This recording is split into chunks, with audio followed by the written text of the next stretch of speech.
Si nous nous interrogeons sur notre sort après la mort, la Bible répond sobrement. Ceux qui sont morts, Dieu les ramènera par Jésus et avec lui. 1 Thessaloniciens 4, 14.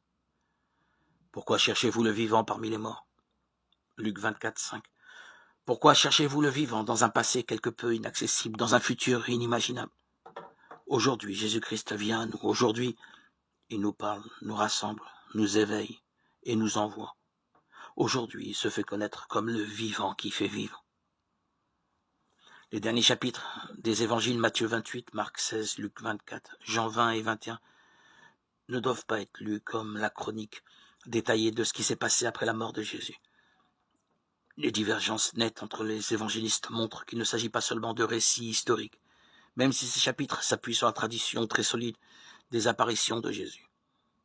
Il semble bien que les évangélistes ont choisi telle ou telle apparition pour les besoins de l'enseignement religieux à telle ou telle communauté chrétienne. Les derniers chapitres des évangiles doivent donc être lus comme des enseignements sous forme de récits sur la résurrection de Jésus. Quand l'évangéliste donne telle ou telle précision, il n'est pas un reporter qui attire l'attention sur un détail de la scène enregistrée. Il est un prédicateur religieux qui se sert de cette précision pour souligner telle ou telle vérité de la foi en Jésus-Christ ressuscité. En ces chapitres, l'intérêt de l'évangéliste n'est pas seulement le passé des premiers disciples, mais aussi le présent des lecteurs des évangiles. Certes, ce qui s'est passé après la mort de Jésus fut important. Les témoins du Christ ressuscité sont des témoins crédibles.